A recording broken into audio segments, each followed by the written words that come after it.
بسم اللہ الرحمن الرحیم ثم اورثنا الکتاب الذین اصطفینا من عبادنا بلند الصلوات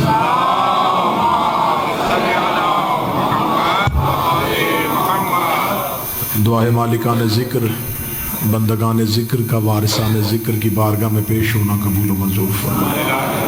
اللہ مرحوم و مغفور جن کے بلندی درجات کی یہ مجلس ہے، سید عباس علی شاہ، سید افتخار حسین جعفری، شہداء میں سے سید سجاد حسین گیلانی، سید سجاد اکبر جعفری، حاضرین کے جتنے مرحومین ہیں، شہداء ملت جعفریہ ہے، میرا مالک تمام کی درجات بلند فرمائے۔ میرا مالک واسطہ محمد و آل محمد کی عزت و عصمت و طہارت کا، حاضرین کے دل میں چھپی ہوئی ہر وہ خواہش جو ان کے حق میں بہتر ہے، نبی کی بیٹی کے حق کا واسطہ وہ اپنی بارگاہ میں قبول و منظور فرمائے۔ عالم اسلام ایک مشکل ترین دور سے گزر رہا ہے، میرا مالک ہر ایک عزادار، ہر ایک محب، ہر ایک مومن کی حفاظت فرمائے، ملک ایران کو سالمیت عطا فرمائے، دشمنان کے شر سے محفوظ فرمائے، اہل نفاق اہل کفر جو ایک جگہ پہ متحد ہو رہے ہیں، میرا مالک اگر وہ قابل ہدایت نہیں تو نیست و نبود فرما۔ اس زمانے کی بگڑتے ہوئے صورتحال متقاضی ہے کہ وہ جلد از جلد ظہور فرمائے، جن کے آنے کی وجہ سے زمانہ امن سے دوچار ہوگا، میرے مالک کے ظہور میں تاجیل فرمائے، ہم گنہگاروں کو مالک کے ناصرین میں شمار فرمائے، دعائیں قبولیت تک پہنچائیں، سہارا درود کا لیں، بلند آواز سے صلوات پڑھیں، صلی علی محمد۔ اجازت ہے جی ذکر شروع کیا جا سکتا۔ ہم میں سے ہر ایک انسان جو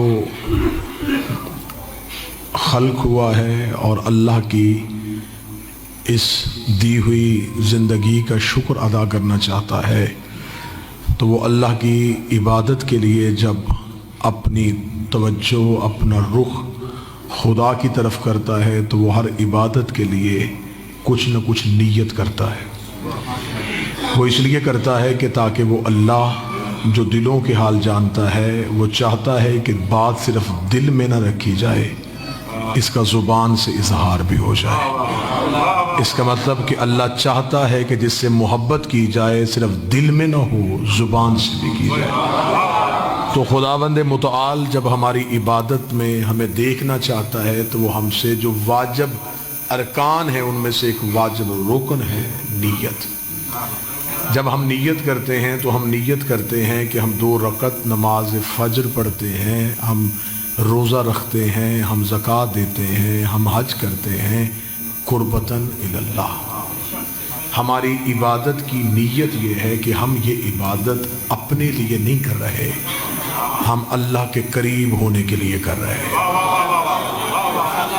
یعنی انسان مسلسل یہی نیت کیا جا رہا ہے کہ میرے اللہ میں تیرے قریب ہونا چاہتا ہوں، میں تیرے قریب ہونا چاہتا ہوں، میں تیرے قریب ہونا چاہتا ہوں۔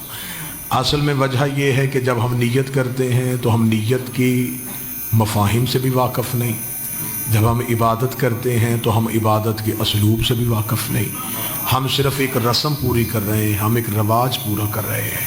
معصوم فرماتے ہیں کہ اٹھنے بیٹھنے کو عبادت نہیں کہتے، معرفت کو عبادت کہتے ہیں۔ ایک شخص نے آ کے میرے چوتھے امام سے پوچھا تھا، اس نے کہا مولا ہم دعا مانگتے ہیں قبول کیوں نہیں ہوتی؟ امام نے فرمایا اس لیے کہ جس سے مانگ رہے ہو اسے پہچان نہیں رہے، کہ تمہیں یہی خبر نہیں ہے کہ تم جس سے مانگ رہے ہو وہ کون ہے۔ ہم صرف یہ دیکھتے ہیں کہ ہم کیا مانگ رہے ہیں، ہمیں یہ پتہ نہیں جس سے مانگ رہے ہیں وہ کون ہے۔ عبادت صرف اٹھنے بیٹھنے کا نام نہیں، اللہ کو پسند نہیں ہے کہ تم صبح اٹھو۔ وہ جو انسان کو زیادہ سے زیادہ سکون میں دیکھنا چاہتا ہے، وہ کہاں چاہتا ہے کہ ہم نیند سے بیدار ہوں؟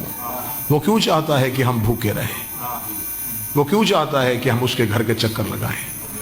وہ رسموں سے ہمیں آشنا نہیں کرنا چاہتا، وہ ہمیں عبادت کا مقصد سمجھانا چاہتا ہے۔ توجہ رکھیے گا صاحبان، بڑی عقیدت کے ساتھ میں نوکری شروع کر چکا ہوں اور میں چاہتا ہوں کہ میں اسی دوش پہ رہوں۔ میں ایک لمحے کے لیے بھی اپنے اندر کے خطیب کی بھوک پوری کرنے کے لیے داد کا طالب نہ بنوں، اور میں کوشش کروں کہ اطمینان ہو کہ میں آپ کو ایک بہتر تقریر سنا سکوں۔ ہم میں سے ہر کوئی یہ نیت کرتا ہے کہ ہم اللہ کے قریب ہونا چاہتے ہیں، ہم اس کے قریب ہونا چاہتے ہیں جو خود کہہ رہا ہے کہ میں تمہاری شہرت سے زیادہ قریب ہوں. ہم کس کے قریب ہونا چاہ رہے ہیں؟ اس کے جو خود کہہ رہا ہے نحن اقرب علیہ من حبل الورید، کہ ہم تمہاری شہرت سے زیادہ قریب ہیں. جب وہ خود ہی ہمارے قریب ہے تو ہم کس کے قریب ہو رہے ہیں؟ اہل علم بیٹھے ہیں، لاہور نہ ہوتا، مضافات ہوتا، کوئی گاؤں ہوتا، کوئی دیہات ہوتا، میں کوئی سلیس زبان استعمال کرتا. اتنے پڑھے لکھے بندوں میں آپ کے معیار کو مد نظر رکھتے ہوئے گفتگو اسی معیار پہ کر رہا ہوں. جس کے قریب ہونا چاہے اس کے لیے فاصلہ ضروری ہوتا ہے. ایسا قریب ہونے کے لیے درمیان میں فاصلہ شرط ہے. آپ میرے قریب ہیں اس لیے کہ آپ کے اور میرے درمیان فاصلہ ہے. یہ لباس میرے قریب نہیں، یہ مجھ سے متصل ہے، اس لیے کہ اس میں اور مجھ میں فاصلہ کوئی نہیں. قریب کے لیے فاصلہ شرط ہے. اگر ہم چاہتے ہیں کہ ہم اللہ کے قریب ہونا چاہتے ہیں تو ہمیں درمیان میں فاصلہ ماننا پڑے گا. پھر یہ بھی ماننا پڑے گا کہ اس فاصلے میں اللہ نہیں تھا. اگر اس فاصلے میں بھی اللہ تھا تو پھر ہم کس کے قریب ہو رہے تھے؟ ہمیں درمیان میں فاصلہ ماننا پڑے گا کہ درمیان میں کوئی فاصلہ تھا، اللہ ادھر تھا، ہم ادھر تھے. ہم قریب ہونے کے لیے چلے، وہ رکا ہوا تھا، ہم نے چاہا کہ ہم قریب ہوں. اب ہم نے اس فاصلے کو عبور کرنا ہے. اب ہمیں اس فاصلے میں یہ ماننا پڑے گا اس فاصلے میں اللہ نہیں. اب مجھے سوچ کے بتاؤ وہ کون سی جگہ ہے جہاں اللہ نہیں ہوتا؟ اگر ہم اللہ کے قریب ہو رہے ہیں تو پھر فاصلے میں تو اللہ ہے ہی نہیں. اللہ فاصلوں میں تو ہوتا ہی نہیں. اب اس میں جتنا میں پھیلانا چاہوں تو یہ فلسفہ اور منطق کی اجتماعی بحث ہو جائے گی. اس کو جتنا پھیلانا چاہوں اتنی گفتگو پھیل سکتی ہے. لیکن اگر میں بالکل ایک جملے میں بند کروں تو اس جملے میں اس طرح بند کروں گا کہ ہم اللہ کے قریب ہونے کا مطالبہ کرنا بالکل ایسے ہی ہے جیسے ہوا میں اڑتا ہوا پرندہ چاہے کہ میں ہوا کے قریب ہو جاؤں. جب دریا میں تیرتا ہوا جانور سمجھے کہ میں پانی کے قریب ہو جاؤں تو وہ پانی کے قریب ہے تو پانی میں ہے. اب ہم کس کے قریب ہو رہے ہیں؟ اس اللہ کے جو فاصلے میں نہیں، اس اللہ کے جو کسی ایک جگہ پہ ہے ہی نہیں. تو پھر ہم کس کے قریب ہونا چاہ رہے ہیں؟ اس کا مطلب ہے کہ ہم عبادت میں جو نیت کر رہے ہیں وہ اللہ ہم نے نماز کی نیت یہ نہیں کی ہم اللہ تیرے قریب ہونا چاہ رہے ہیں. قربتاً الی اللہ، ہم اللہ کی طرف قریب ہو رہے ہیں. عربی زبان سمجھنے والے الی اللہ، اللہ کی طرف. اگر کوئی اہل علم بیٹھے ہیں ٹوورڈز اللہ، ہم اللہ کی طرف قریب ہو رہے ہیں. اب اللہ کی طرف اگر ہم قریب ہونا چاہتے ہیں تو پھر اس کی کوئی طرف معین کرنی پڑے گی. آپ میری طرف قریب ہونا چاہ رہے اس کا مطلب میں ادھر ہوں، آپ ادھر تو نہیں جا رہے. ادھر جائیں گے تو اس کا مطلب ہے کہ آپ متضاد چل پڑے. میں ادھر تھا، آپ کو اس طرف آنا تھا. اگر ہم اللہ کی طرف آ رہے ہیں تو اللہ کی ایک سمت معین کرنی پڑے گی. اگر ہم کہیں گے اس سمت میں اللہ ہے تو باقی سمتوں میں کون ہے؟ بڑا مشکل ہے عبادت کے مفہوم کو سمجھنا. اگر ہم اللہ کی طرف قریب ہونا چاہ رہے ہیں تو پھر اللہ کی سمت نہیں ہے. اگر اللہ کی طرف قریب ہونا چاہ رہے ہیں اللہ فاصلوں میں نہیں ہے. پھر اگر ہم اللہ کی طرف قریب ہونا چاہ رہے ہیں تو اگر اللہ کی کوئی طرف نہیں مل رہی تو کم از کم اللہ کا کوئی طرفدار ہی ڈھونڈ لو. کوئی ایسا طرفدار ہو جو تمہیں اللہ تک پہنچا دے. اللہ کی تو کوئی طرف نہیں، طرف کوئی نہیں. اس کے طرفدار ہیں جو ادھر ہے اللہ سے ملے، ادھر ہے بندوں سے ملے. ان کو ملنا ہی اللہ کو ملنا ہے، ان کو چھوڑنا ہی اللہ کو چھوڑنا ہے. اس کا مطلب ہے کہ انسان اپنی نماز کی نیت میں چاہتا ہے میں عبادت تیری کرتا ہوں لیکن پہلے ان کے قریب ہونا چاہتا ہوں جو تیرے قریب رہتے ہیں. پہلے میں ان کے قریب ہونا چاہتا ہوں جو تیرے قریب رہتے ہیں. اب اللہ کے قریب کون رہتا ہے؟ اللہ کا قرب کون ہے؟ اللہ کی قربت میں کون رہتے ہیں؟ میں نے قرآن کے سامنے ہاتھ جوڑے، میں نے کہا اے اللہ کا قرآن وہاں کی باتیں یہاں تو ہی پہنچاتا ہے، تو تجھ سے بہتر تو کوئی نہیں بتا سکتا کہ اللہ کے قریب کون رہتے ہیں. قرآن نے کہا میں تمہیں 4 نشانیاں دیتا ہوں، یہ اللہ کے قریب رہتے ہیں، یہ تجھے اللہ کے قریب پہنچائیں گے۔ میں نے کہا پہلا، انہوں نے کہا حضرت موسیٰ۔ میں نے کہا یہ اللہ کے قریب رہتا ہے؟ انہوں نے کہا قرآن میں اسے مقرب کہا گیا ہے، یہ بھی اللہ کی قربت میں تھا۔ میں موسیٰ کے پیچھے دوڑا کہ شاید یہ مجھے اللہ تک پہنچائے، وہ کوہ طور پہ کھڑا تھا۔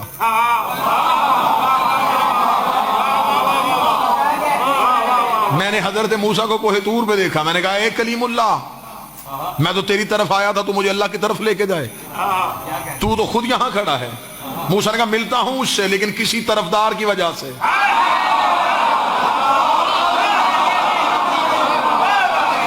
ندا آتی ہے مجھے اس کی، پکار آتی ہے، میں سنتا ہوں اس کی گفتگو کو، لیکن وجود میں نہیں۔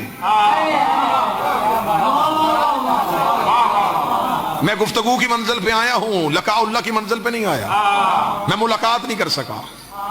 تمنا کی تھی، اس نے بھی تجلی دی، میں بے ہوش ہوا، ساتھی مر گئے۔ تجلی ایک تھی، اثر 2 دکھا گئی۔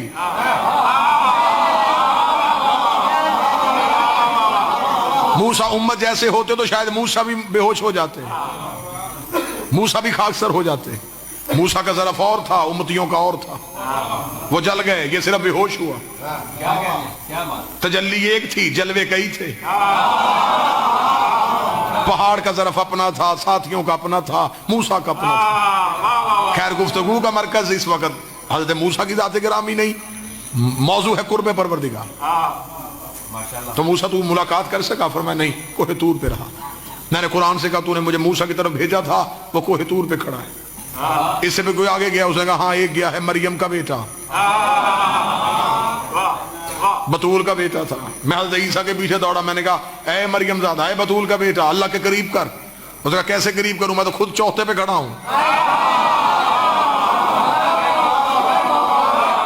میں نے کہا مجھے تو قرآن نے کہا تھا تو قریب ہونے کی غرض سے گیا تھا۔ اس نے کہا چاہتا میں بھی تھا میں اس کے قرب میں پہنچوں۔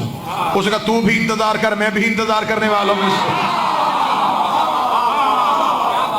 مجھے اس نے چوتھے آسمان پہ روک دیا۔ میں نے کہا تو چوتھے آسمان پہ رک گیا، تو نے یہاں سے کوئی آگے جاتا دیکھا؟ اس نے کہا ہاں میں نے روز گزرتے ہوئے دیکھتا ہوں جبریل کو، وہ وہاں سے یہاں آتا ہے، یہاں سے وہاں جاتا ہے، تو جبریل کا پلو پکڑ، جبریل تجھے اللہ کے قرب میں لے جائے گا۔ موسیٰ نے واپس بھیج دیا تھا، عیسیٰ نے رخ بدل دیا تھا، میں جبریل کے دروازے پہ پہنچا۔ میں نے کہا اے علی کا شاگرد، تو بھی علی کے دروازے پہ آتا ہے، میں بھی علی کے دروازے پہ جھکتا ہوں۔ تو حسنین کا درزی ہے، میں حسنین کا ماتمی ہوں۔ تو بطول کا نوکر ہے، میں بھی بطول کے دروازے پہ سجدہ کرتا ہوں۔ تو مجھے اللہ کے قریب کرے گا۔ لاہور والوں، میں جبریل کے پیچھے دوڑا، جبریل سدرۃ المنتہا پہ کھڑا کانپ رہا تھا۔ میں نے جبریل کو کانپتے ہوئے دیکھا۔ میں نے کہا کوئی تجھ سے بھی آگے گیا ہے؟ اس نے کہا میں رک گیا تھا، محمد جوتی پہن کے چلا گیا۔ نالین مصطفیٰ، نالین مصطفیٰ، نالین مصطفیٰ چلی گئی ہے قرب پروردگار میں۔ اس کا مطلب ہے اللہ کے قرب کے لیے ان میں سے کسی ایک کے ساتھ ہونا ضروری ہے۔ ان 12 میں سے کوئی بھی تمہیں اپنے قرب میں لے لے، وہ تمہیں اللہ کے قرب میں لے جائے گا۔ نوجوان طبقہ کی اکثریت ہے، مجھے بول کے بتاؤ جو حضرت مصطفیٰ سرکار ختمی المرتبت کے پاؤں میں نالین تھی، وہ کسی دھات کی بنی تو نہیں تھی، چمڑے کی تھی۔ چمڑا ہوتا ہے جانور کا، جانور کی کھال مصطفیٰ کے پاؤں میں آئی، قرب میں چلی گئی۔ نہیں نہیں نہیں نہیں نہیں، ابھی مجمع وہاں نہیں پہنچا۔ جانور کی کھال مصطفیٰ کے پاؤں میں آئی، قرب میں پہنچ گئی۔ اس کا مطلب جانور بھی ان کے ساتھ منسوب ہو جائے، یہ اسے بھی قرب پروردگار کی منزل میں لے جاتے ہیں۔ ہم شیعہ بھی گھوڑے کی پوجا نہیں کرتے، قربت اللہ سمجھتے ہیں۔ مالک حسین عزت ہے۔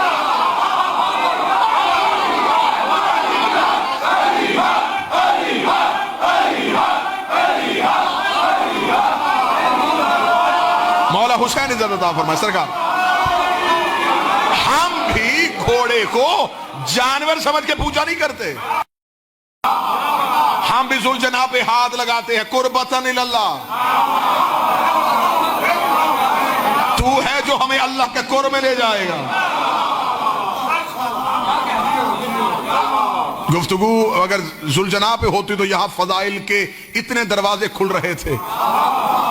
کیا بتاؤں، کربلا میں انسان حسین سے ہٹے تو ہمیشہ کے لیے غارت ہو گئے، جانور منسوب ہوا ہمیشہ کے لیے معزز ہو گیا.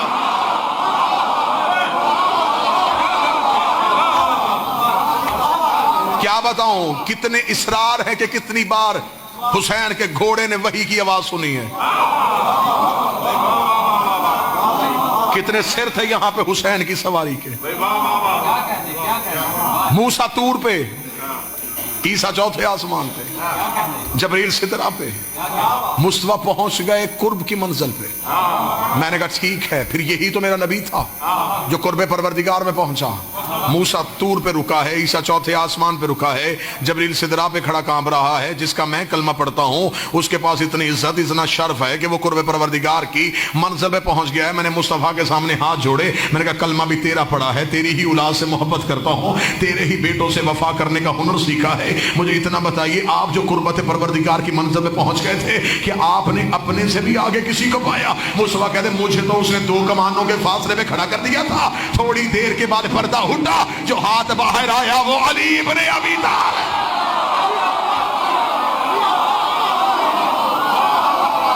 اس کا مطلب ہے کہ قرب پروردگار پانے کے لیے علی کا ہونا ضروری ہے.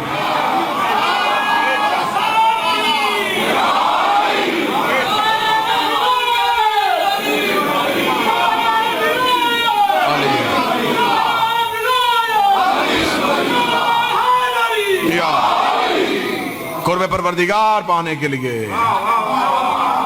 ان کا وسیلہ ضرور، ان کے بغیر تو وہ ملتا ہی نہیں.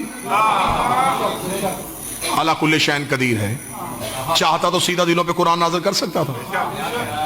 اس نے کسی سے مشورہ کرنا تھا، کسی سے پوچھنا تھا، سیدھا ہمارے دل پہ قرآن نازل کرتا، ہمیں احکامات کا پتہ چل جاتا.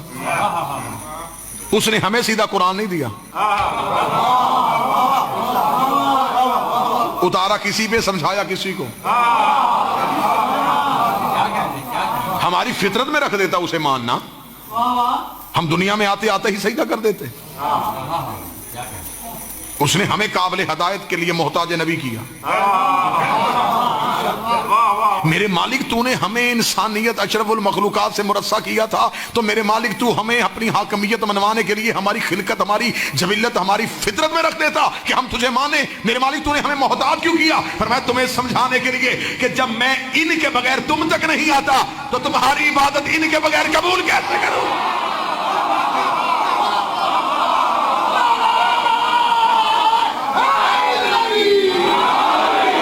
جو سب کچھ کر سکتا ہے وہ ان کے بغیر ہم تک نہیں آیا. ہم تو کچھ بھی نہیں کر سکتے، تو ہماری عبادت ان کے بغیر قبول کیسے؟ اسے سجدوں کی کثرت سے غرض نہیں، اسے خلوص چاہیے. وہ یہ نہیں دیکھتا کتنی ہے، وہ یہ دیکھتا کیسی ہے. اہل زبان اگر اردو سمجھنے والے بیٹھے، میں جملہ تبدیل کرتا ہوں، اسے مقدار سے غرض نہیں، معیار سے غرض ہے. وہ نہیں دیکھتا کتنے کیے، وہ کیسے کیے. ابلیس نے لاکھوں کیے تھے، اسے قبول نہیں کیے. حر نے ایک کیا،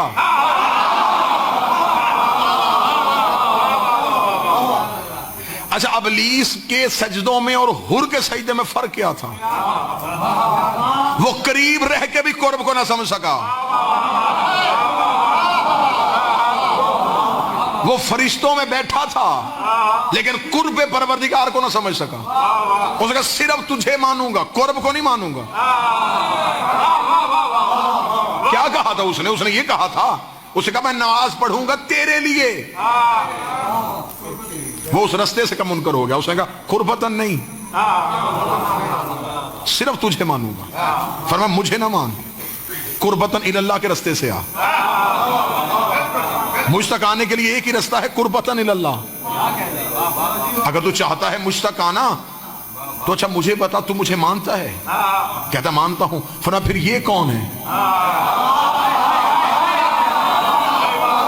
کہنے لگا مجھے نہیں پتا یہ کون ہے. فرمایا پھر لعنت نہیں اس عبادت پہ جو مجھے مانتا ہے، انہیں نہیں مانتا. تیری عبادت عبادت نہیں کیونکہ تو قربت کو نہیں سمجھ سکتا. حر کے پاس ایک سجدہ تھا لیکن قرب والا تھا, وہ ڈائریکٹ اللہ تک نہیں گیا. ہاں اگر حر یزید کے لشکر میں رہ کے بھی اللہ سے معافی مانگتا شاید پھر بھی قربت کی منزل پہ نہ پہنچتا, یقیناً قربت کی منزل پہ نہ آتا. وہ پہلے آیا اللہ پہ,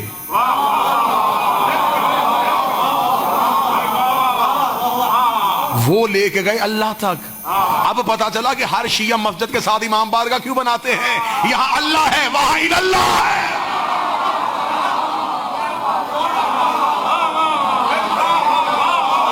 ہم اللہ سے ہو کے اللہ سے ہو کے اللہ تک آتے ہیں. ہم سے پوچھو کہ ہم کربلا کیوں جاتے ہیں, اللہ کے لیے. ہم مجلسیں کیوں کرواتے ہیں, اللہ کے لیے. یہ ہے اللہ, یہ ہے رستہ. اچھا رستے کے ہاں ایک خاصیت ہے, یہ جاتا بھی نہیں اور پہنچا بھی دیتا ہے.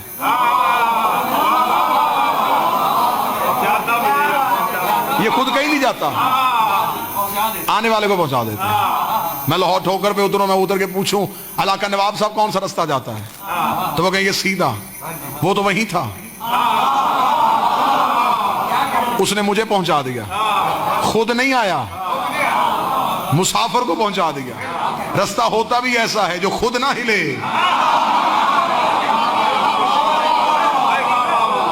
مسافر کو پہنچا دے.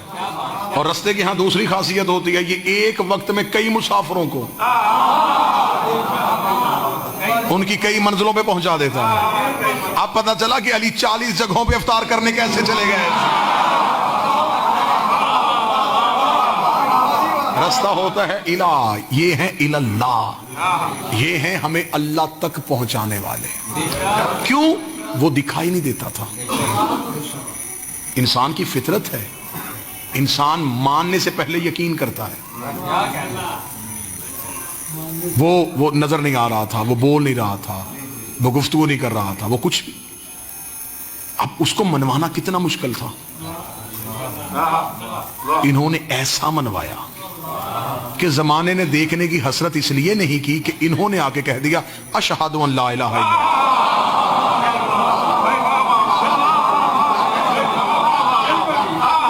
ہم کہتے ہیں کہ وہ ہے,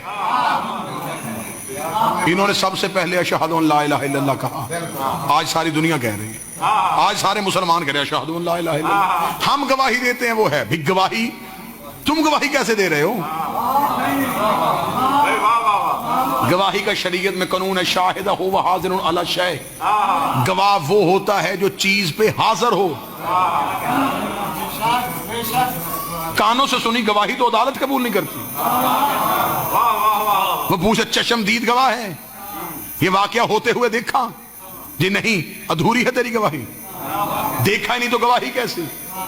تم سب سے بڑی گواہی دے رہے ہو اللہ کے ہونے کی, اور وہ بھی ادھوری ہے. جب تم نے دیکھا ہی نہیں پھر گواہی کیسی؟ پوری دنیا کے مسلمان آنکھوں کے سامنے کھڑے کرو, جب تم نے اللہ دیکھا نہیں پھر گواہی کیسی دے رہے ہو؟ اس نے کہا انہوں نے کہا ہے تو ہم نے کہا ہے, پھر مان. ان کی ہے کا نام توحید ہے.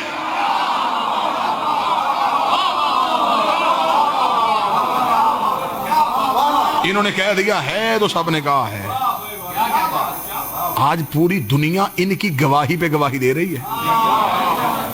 نوجوان گواہی انہوں نے دی ہے, باقی سب نے کاپی پیسٹ کیا ہے. گواہی انہوں نے دی, انہوں نے کہا ہے, ہم سب نے کہا پھر ہے.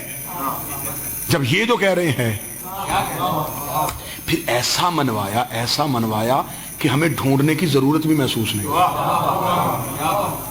کسی نے نہیں سوچا کہ وہ کیسا ہوگا, اس لیے کہ ہم اس سے سوچنے کی کوشش تب کرتے جب یہ سمجھ میں آ جاتے. جب اس کے نمائندے ہی سمجھ میں نہیں آئے,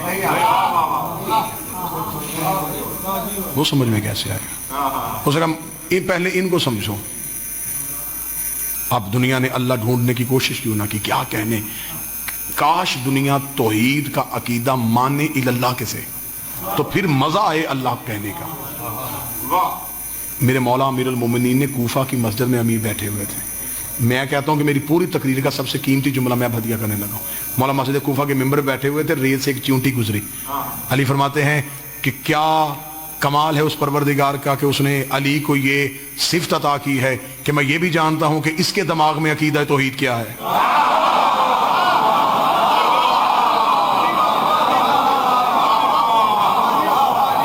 علی فرماتے ہیں یہ چونٹی بھی اللہ مانتی ہے, لیکن علی جانتا ہے اس کا عقیدہ توحید کیا. ہم اللہ کسے مانتے ہیں؟ طاقتوں کے مرکز کو. ہمارے پاس اللہ کے ہونے کی دلیل ہر ایک کے ذہن میں توحید جدا ہے. قطعاً یہ نہ سمجھنا کہ ہم سارے ایک جیسا عقیدہ توحید رکھ رہے ہیں. کنویں میں رہنے والا مینڈک پوری کائنات کنواں سمجھتا ہے, اسی کو کنویں سے باہر کبھی نکلا ہی نہیں. ہم یہ سمجھتے ہیں کہ صرف طاقتوں کے چشمے کو, مرکز کو اللہ کہتے ہیں. اس سے باہر نکل کے دیکھو کہ اللہ کے ہونے کی دلیل کیا ہے. پھر مجھ سے کوئی پوچھے کہ تیرے پاس کیا جملہ ہے, تو میں تو یہی کہہ دیتا ہوں کہ مجھے اللہ کی طاقتیں, مظہر, سب کچھ دیکھنے کی ضرورت اس لیے نہیں ہوئی کہ میرے پاس اللہ کے ہونے کی ایک ہی دلیل ہے, علی کی پیشانی.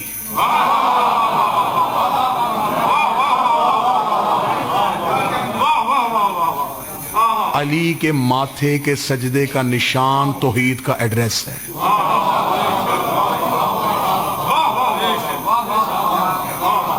علی کے پیشانی کا محراب باب اللہ ہے. یہ ہمیں اللہ تک پہنچاتا ہے.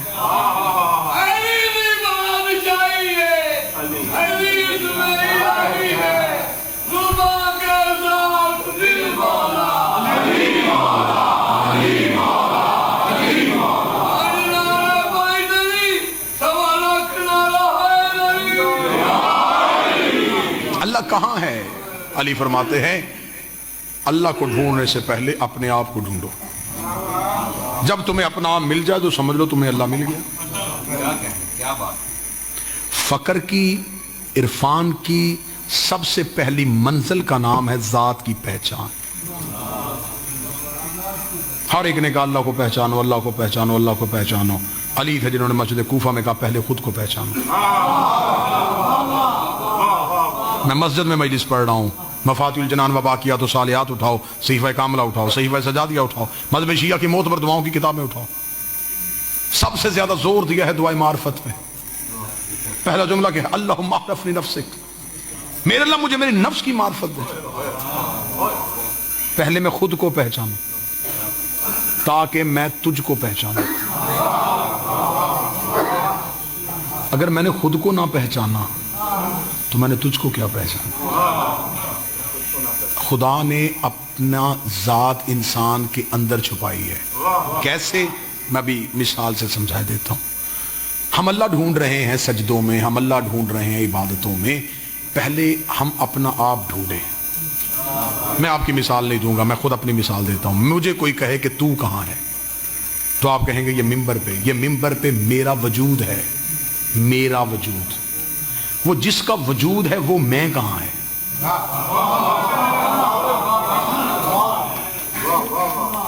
فلسفہ اور منطق کی بحث ہے جسے میں آسان لفظوں میں کرنے لگا. میں کہاں ہوں؟ آصف میرا اسم ہے, میری ذات نہیں. خطابت میری صفت ہے, ذات نہیں. صفت ہمیشہ موصوف سے علیحدہ ہوتی ہے. میں خود کہاں ہوں؟ یہ میرا وجود ہے, میرا. وہ میرا کہاں ہے؟ میری آنکھیں, میرا چہرہ, میرے ہاتھ, میری زبان. وہ میں کہاں ہے جس کا یہ سب کچھ ہے؟ آپ کہیں صاحب آپ کے اندر وہ بھی میری روح ہے.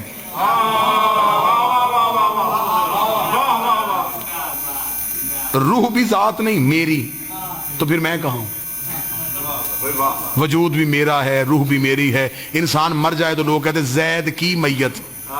زید کہاں ہے؟ وہ جس کی میت ہے وہ خود کہاں ہے؟ تو خدا نے انسان کو بنا کے اس کے وجود میں گم کر دیا.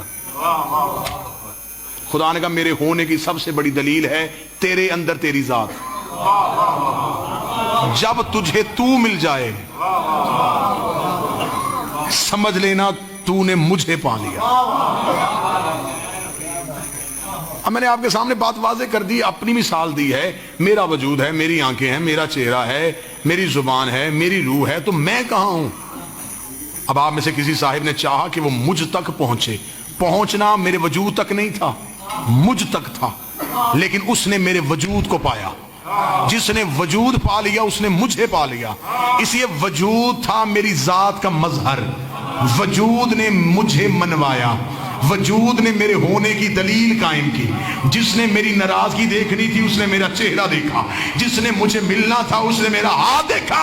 خدا نے کہا مجھے بھی سجدوں میں تلاش کرنے سے پہلے پہچانو وجہ اللہ کسے کہتے ہیں، عین اللہ کسے کہتے ہیں۔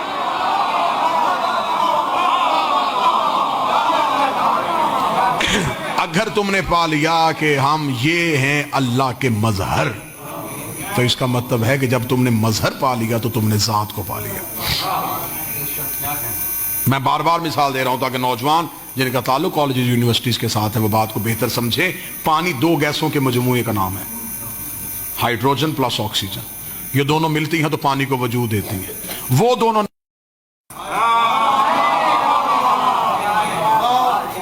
نظر پانی آ رہا ہے، پیاس پانی نے بجھائی، لیکن پانی کو وجود ان دو نے دیا تھا جو نظر نہیں آ رہی تھی۔ جس نے پانی کو مانا اس نے ان کو بھی مان لیا، اس لیے پانی تھا ان کا مظہر۔ خدا نے کہا میں مطمئن ہوں، درود آل محمد میں پڑھو، راضی میں ہو جاتا۔ محبت آل محمد، محبت آل محمد سے کرو، میں راضی ہو جاتا ہوں۔ کیوں؟ اس لیے اللہم صلی علی محمد، میں راضی کیوں ہو جاتا ہوں، میں مطمئن اس لیے ہو جاتا ہوں کہ تم نے مظہر کو مان لیا۔ ذات کو دیکھنے کی ضرورت نہیں، مظہر کو تسلیم کرنا، ذات کو تسلیم کرنا، کیونکہ مظہر ہیں اللہ، ذات ہے اللہ۔ ہم عبادت کی نیت کرتے ہیں کہ ہم تیرے اللہ کے قریب ہونا چاہتے ہیں، ہمیں چاہیے قربت اللہ کی، کیونکہ ہم یہاں تک جا کے رک جائیں گے، کیونکہ وہاں ہم نہیں جا سکتے۔ ہم نے اپنے اعمال صرف انہیں دینے ہیں، آگے انہوں نے پہنچانا، وہ بھی اپنی نعمتیں انہیں دیتا ہے۔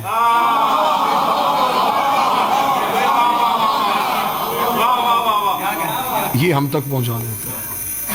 ہمیں اسکول کالج میں پڑھاتا ٹیچر ہے، امتحان بھی پھر ٹیچر ہی لیتا ہے۔ وزیر تعلیم نہ پڑھانے آتا ہے نہ امتحان لینے آتا ہے، وہ اپنے سیکریٹریٹ میں اپنے آفس میں مطمئن ہو کے بیٹھا رہتا ہے، اس سے صرف رزلٹ جاتا ہے کہ اتنے پرسنٹ پاس ہو گئے ہیں، اتنے فیل ہو گئے ہیں۔ ہمیں پڑھانے بھی 14 آئے تھے، قیامت کو امتحان بھی 14 نے لینا ہے، اللہ کو صرف نتیجہ جانا ہے، اتنے جنت میں چلے گا، اتنے جہنم میں چلے گا۔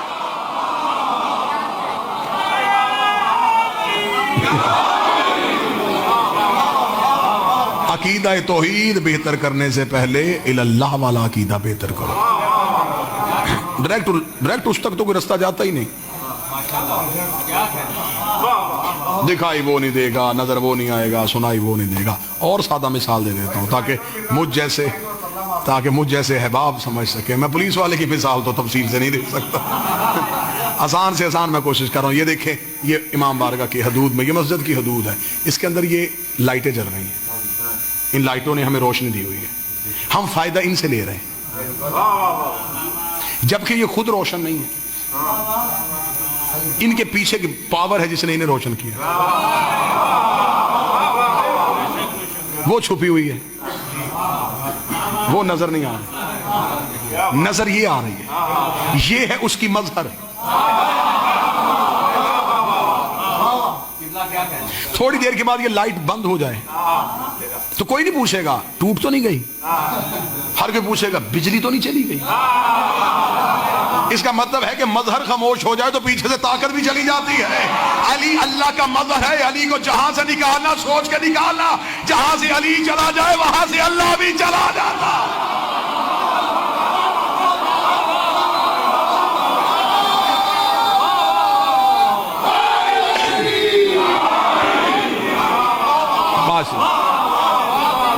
مظہر کو ماننا ہو تو اس کا مطلب ہے تم نے ذات کو ماننا. مظہر کو ماننا ذات کو ماننا. امام زمانہ کی صحت و سلامتی کے لیے, بادشاہ کی صحت و سلامتی کے لیے, وقت کے امام کی سلامتی ہو. اس کا مطلب مظہر ہے تو ذات ہے. ذات مظہر کی وجہ سے پہچانے جاتے ہیں. چلو اسی مثال کو تھوڑا سا اور آگے بڑھا دیتے ہیں. جب یہ بجلی ہم تک آتی ہے تو یہ ڈائریکٹ نہیں آتی, کیونکہ اس میں بہت زیادہ پاور وولٹیج زیادہ ہوتے ہیں. درمیان میں ایک آلہ نصب کیا جاتا ہے جسے ٹرانسفارمر کہتے ہیں. کوئی الیکٹریکل انجینئر بیٹھا ہو, کوئی وابڈا کا اہلکار بیٹھا ہو تو میری تائید کرے گا. اس ٹرانسفارمر کا کام کیا ہے؟ وہ اس کے پاورز کو ٹھنڈا کرتا ہے. اسے پتا ہے کہ اگر یہ سیدھی چلی گئی سب کو جلا دے گی. موسیٰ کے ساتھیوں نے بھی سیدھا دیکھنے کی خواہش کی تھی.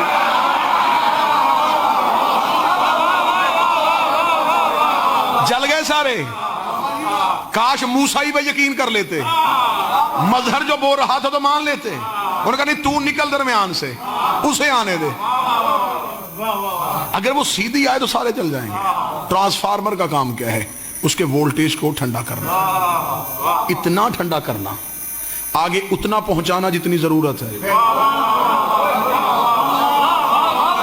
دین میں حجت کا کام بھی یہی ہے.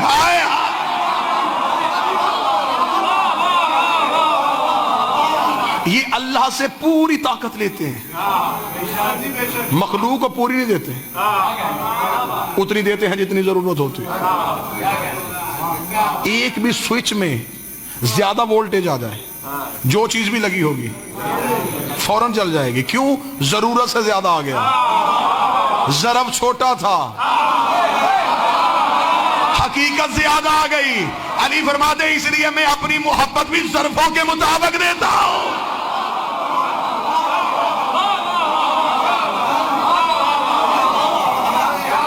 اب میں سطر پڑھوں. سطر پڑھنے سے پہلے میں اس چہرے کی تلاش کر رہا ہوں جو مجھے سطر کی پوری قیمت ادا کر دے. ایک سوئچ میں زیادہ وولٹیج آ جائے تو وہ سوئچ جل جاتا ہے. ایک کم ظرف کے آگے زیادہ فضیلت علی آئے, اس کا چہرہ بھی جل جاتا.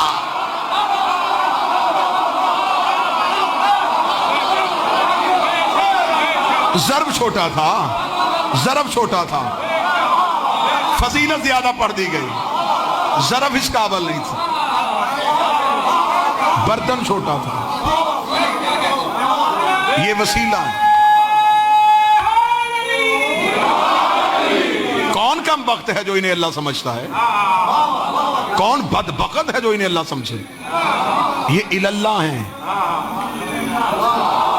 یہ اللہ منوا رہے ہیں.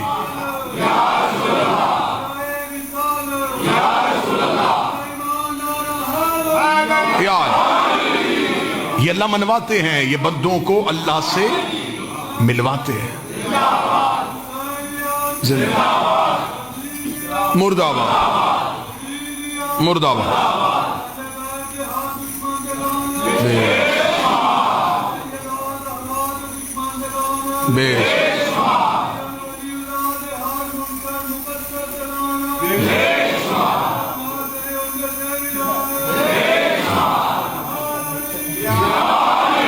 یہ الاللہ ہیں. گفتگو کی سنجیدگی کو مد نظر رکھیے گا. موضوع انتہائی حساس اور بہتر میں نے آپ کے سامنے. یہ الاللہ کی منزل پہ ہے, یہ ہمیں اللہ تک پہنچا. کیونکہ منطق کا قانون ہے, فلسفہ بھی اس کو تسلیم کرتا ہے, علم الکلام بھی اسے مانتا ہے, ضدیں کبھی ایک نہیں ہوتی. آگ پانی, سورج چاند, دن رات, مشرق مغرب, مومن منافق,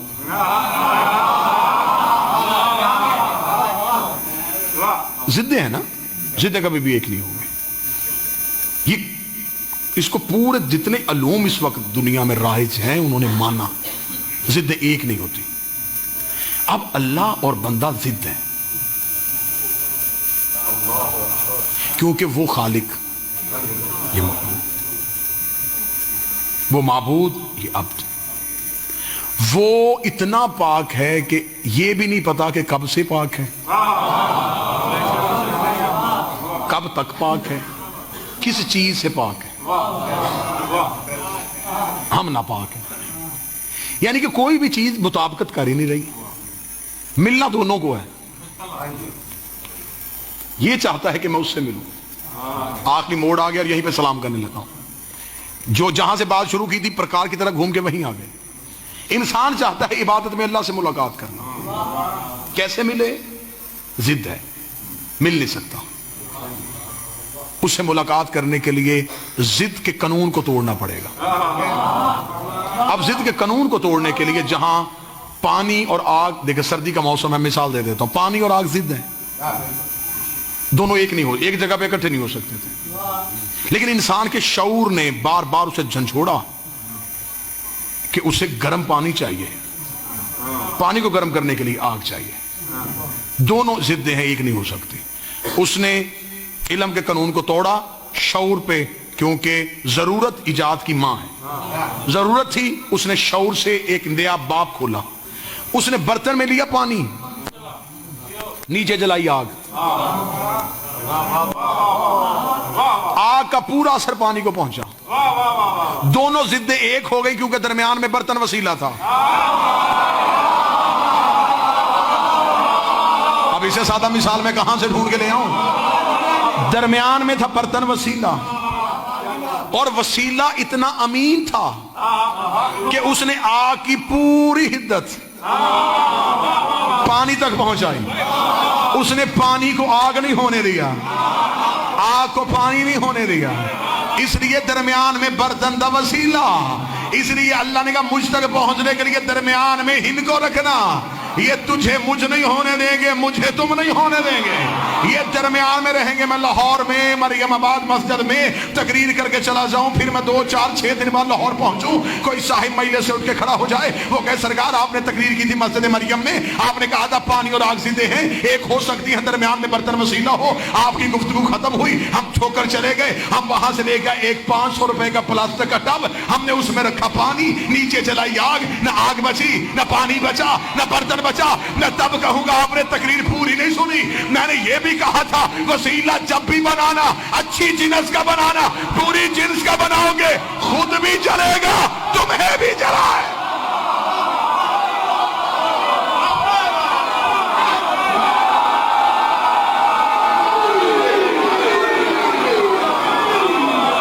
برتن ایسا ہو جو آگ کے اثر کو برداشت کر سکے.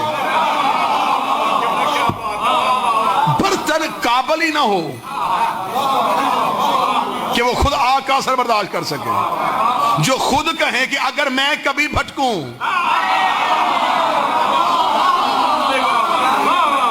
مجھے سیدھا کر دینا. کوئی کہے کہ مجھ میں شرک چونٹی کی چال چلتا ہے، وہ ہمیں اللہ منوائیں گے. اللہ وہ منوائیں گے جن سے بندے پوچھیں اللہ کے ہونے کی دلیل کیا ہے تو وہ کہیں ہم.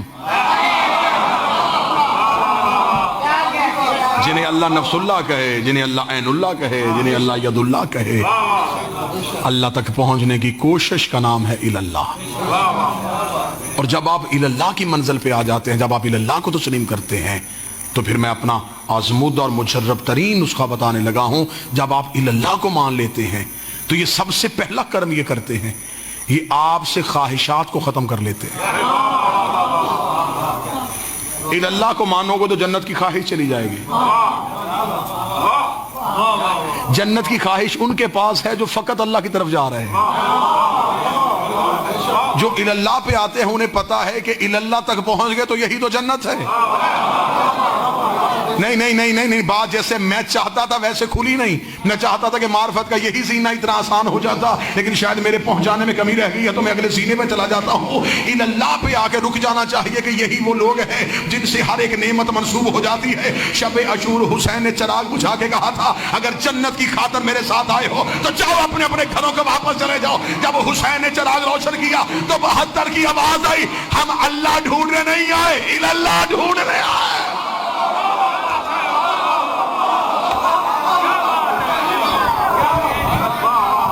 وہ کون سی جنت ہے جو ہمیں اللہ کے بغیر ملے؟ اللہ تک پہنچو قرب پروردگار.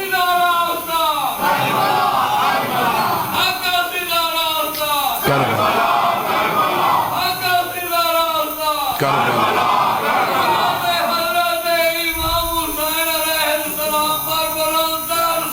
اللہم صلی علی محمد وعلی محمد۔ اللہ کی محبت ہمیں اللہ کی محبت دے دیتی ہے، یہ ہمیں متصل کر دیتے ہیں عبادت پروردگار جب ہم اللہ کی منزل پہ آئیں۔ اب نمازی کی نماز سج جائے گی جب وہ نیت میں کہے گا میں 14 کے قریب ہونا چاہتا ہوں تاکہ یہ مجھے تیرے قریب کرے۔ پھر اس نیت کے بعد جب اللہ اکبر کہو گے تو پھر اس کا مزہ ہی کچھ اور ہے۔ پھر اس نیت کے بعد جب تم سجدہ کرو گے تو تمہیں سجدہ بول کے بتائے گا کہ میں بچا ہوں تو اللہ کی وجہ سے۔ تم نماز میں اپنے ہاتھ اٹھاؤ گے، اپنے 2 ہاتھوں کو دیکھو گے تو تمہارے 2 بازو گواہی دیں گے، یہ 2 بازو کٹے ہیں اللہ کے لیے۔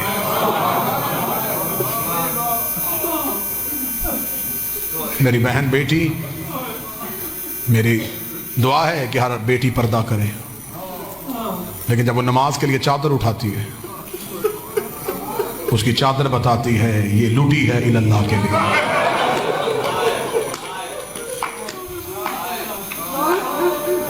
خدا نے تو اللہ اتنے سمجھائے، وقت زیادہ ہو گیا ورنہ میں یہیں پہ رکا رہتا تو 1 گھنٹہ اور مزید اللہ پہ رکتے ہم۔ خدا نے کیوں کہا ہے کہ نماز کے لیے پہلے وضو کرو، وضو کے لیے چلو میں پانی بھرو، پانی پہ نظر پڑے تمہیں اللہ یاد آئے،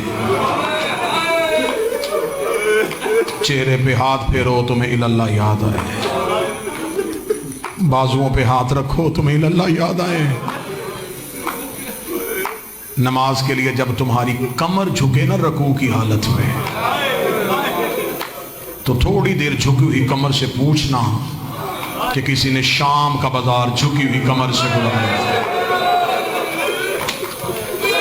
وہ اللہ تمہیں یاد آئیں۔ سجدے میں سر رکھو، اٹھاؤ گے خود، تمہارا جھکا ہوا سجدے کا سر تمہیں اللہ یاد کروائے۔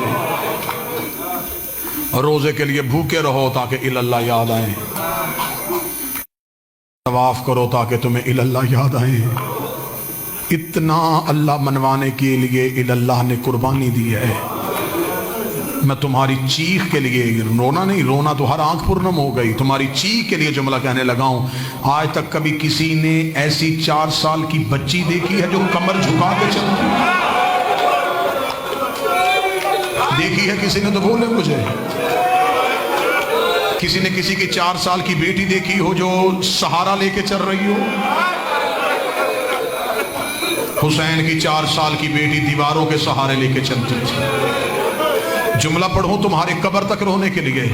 4 سال کی معصومہ نے زندان میں سجاد کا چہرہ ہاتھوں پہ لے کے کہا تھا سجاد مجھے تیری امامت کی قسم اب مجھے تیرا چہرہ صاف نظر نہیں آتا۔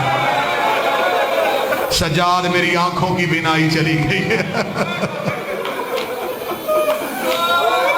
سجاد میری آنکھوں کی بینائی نہیں رہی، اب سجاد اب میں ہاتھوں سے تیرا چہرہ پہچانتی۔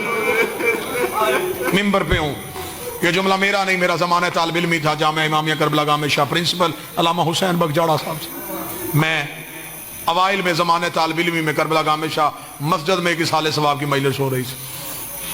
علامہ حسین بگجاڑا مجلس پڑھے، جاڑا صاحب نے پڑھتے پڑھتے ہی جملہ کہا کہ حسین کی بیٹی کو بھائی کا چہرہ ہاتھوں سے دیکھنا پڑتا تھا، اور معصومہ کہتی تھی سجاد میری آنکھوں کی بینائی چلی گئی ہے۔ میں خود چشمدید گواہ ہوں۔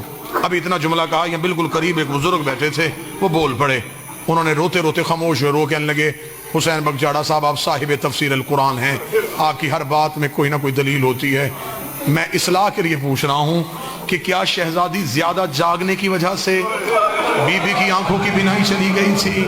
اتنا جملہ کہنا تھا، حسین بگجاڑا کی چیخ نکلی، رو کے فرمایا زیادہ جاگنے کی وجہ سے نہیں، شمر نے مارا ہی اتنا تھا۔ رو رو کے کہتی سجاد میری آنکھیں پھٹ گئی ہیں، سجاد میرے رخسار اتنے زخمی۔ اجر و کمال اللہ، اجر و کمال اللہ مرحومین کے درجات بلند کرے، مالکنی نوازوں پہ رحم فرمائے۔ شہزادی اپنے در کے علاوہ کسی در کا مارا اتنا گیا تھا۔ آنکھیں زخموں کی وجہ سے بند ہو گئی تھی. ہم صرف تمہیں اتنا بتاتے ہیں کہ شہزادی کے کان زخمی تھے. نہ سیدو مجھے معاف کر دینا، صرف کان زخمی نہیں، معصومہ کا سارا چہرہ زخمی. میں غیر سید ہوں، میں بی بی کے زخم نہ پڑھ سکتا ہوں، نہ گن سکتا ہوں، نہ سنا سکتا ہوں، نہ گنا سکتا ہوں. بعض کسی شاعر نے 2 سطریں لکھ کے بی بی کے پورے ہی درد لکھ لیے. اس نے لکھا تھا کروٹ جو بدلتی تھے دکھ جگاتے تھے کہاں، جب تلک زندہ رہی سونے سے گھبراتی ہے. ممبر سے آپ کو ذاکرین خطبہ واعظین نے سنایا کہ حسین کی بیٹی جب دنیا سے گئی تو سجاد نے بہن کو کفن نہیں دیا. ہر آنکھ برس گئی ہے. بس یہیں پہ اسی جملے کو برداشت نہیں کر سکو گے، میں اسی پہ ممبر چھوڑو. مجھے حکم سے بڑی بطول کے دکھ پڑتا، لیکن چھوٹی بطول کے دکھوں پہ اتنی آنکھیں رو گئی کہ تم سے چھوٹی بطول کے درد برداشت نہیں ہوئے تو میں بڑی بطول کے درد کیا سناؤں. وہ 18 سال کی عمر میں ضعیفہ ہوئی تھی، یہ 4 سال کی عمر میں ضعیفہ ہو گئی. اس کی کمر 18 سال کی عمر میں جھکی تھی، اس کی 4 سال کی عمر میں جھک گئی. تمہیں ممبر سے ذاکرین نے سنایا کہ سجاد نے بہن کو کفن نہیں دیا. تم یہ سن کے روتے رہے کہ شاید مولا بازار میں تھے، آلت غربت تھی، سجاد بہن کو کفن نہیں دے سکے. مجھے سر پہ قرآن رکھ کے بتاؤ جس کے بابے کا لباس جنت سے آ گیا تھا وہ بہن کو کفن بھی جنت سے منگوا کے دے سکتا تھا. سجاد نے اپنی ابا کی چادر بھی کفن میں نہیں دی. اس کا مطلب ہے مجبوری سجاد کی غربت نہیں تھی، مجبوری کوئی اس سے آ گئی تھی جو ممبر سے پڑھ ہی نہیں جا سکی. اگر میں پڑھ دوں تو سید برداشت کر لینا اور امتی گلیوں میں روتے ہوئے اپنے گھروں تک چلے جانا. میں ہر امتی کے گھر کے بستر تک رونے کے لیے روایت کا جملہ پڑھنے لگا. مجھے بول کے بتاؤ حالت غربت کی وجہ سے امام نے کفن نہیں دیا تھا. میں بات کھول کے نہیں کر سکتا، میں غیر سید ہوں. میں مثال دے دیتا ہوں. 10 محرم کو ماتمی کرتا ہے زنجیر کا ماتم، ماتمی زنجیر مار کے قمیض پہن لیتا ہے، شام کو اپنے گھر آتا ہے. بہنوں نے کرنے ہوتے ہیں بھائی کے زخم صاف، ماں قریب آ کے کھڑی ہو جاتی ہے، رو کے دی قمیض آہستہ اتارنا، تیری قمیض تیرے زخموں میں پھنس گئی ہے، تیرے زخموں نے تیری قمیض کو پکڑ لیا ہے. سر پہ قرآن رکھ کے بتا جس نے 4 گھنٹے قمیض پہنی ہو اس کی قمیض تو نہیں اترتی، اور جو پورا 1 سال بازار شام میں سمر کے لوہے کے تازیانے کھاتی رہی. ادھر سکینہ کا جنازہ تیار ہوا، زینب کی آواز آئی سجاد بہن کرتے میں دفنا دے. اوہ سکینہ بڑی زخمی